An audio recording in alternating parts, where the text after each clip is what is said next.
I've been recruiting for accountancy staff up to finance director level for 20 years, and I thought that I would share just 5 top tips for senior finance professionals to improve their CV.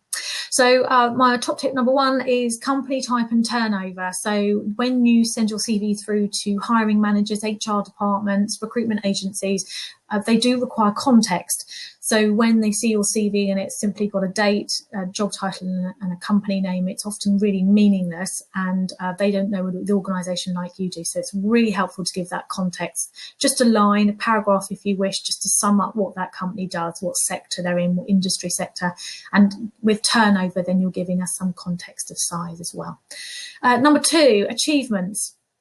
These either don't appear on a CV at all, or they come intermingled with day-to-day responsibilities. So I always advise that you, under each job that you've had, you bullet point responsibilities, and then beneath that you list achievements and you bullet point those. It's also a really great personal exercise, because when you separate them out and you sit down and you think about, I need to put a few bullets down for achievements, it's probably sometimes the first time in a while you've thought about what you've actually done in past roles that have really added value to that organisation. And so it can be great for personal use, but also it's really, really helpful to any potential hirer. And then number 3, which ties in with that really, is be specific. So in responsibilities as well, but also in achievements, we need some context. So if you undertook a project which was a cost-saving exercise, how much? Give us some context. If it was an efficiency where it meant that you could reduce headcount, for example, again, give us context. How, why, what was the result? Not in enormous amounts of detail, but the same as you've done with turnover, as specific as you can be means that the reader gets a sense of what you've actually achieved.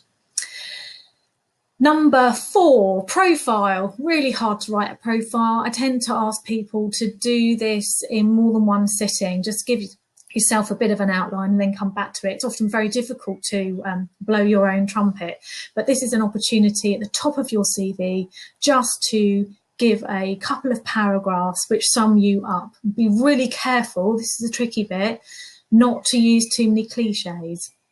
Please do not type team player but also able to work alone. It doesn't really mean anything. Similarly, we see things like prompt, always turns up for work on time. You know, these are given. So give us an idea about you as an individual, as a professional, something that sums you up, what you're good at. And then the last thing, number 5, try to keep it to 4 pages. This is quite controversial.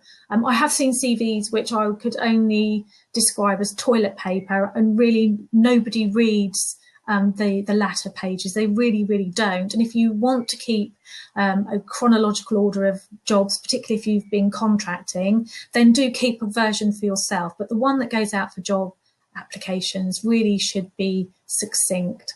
And 4 pages, 5 at a push, is sufficient. If you're struggling to keep it to a smaller number, review your ancient history. So way back when, maybe just use a couple of lines with dates, job titles and company titles.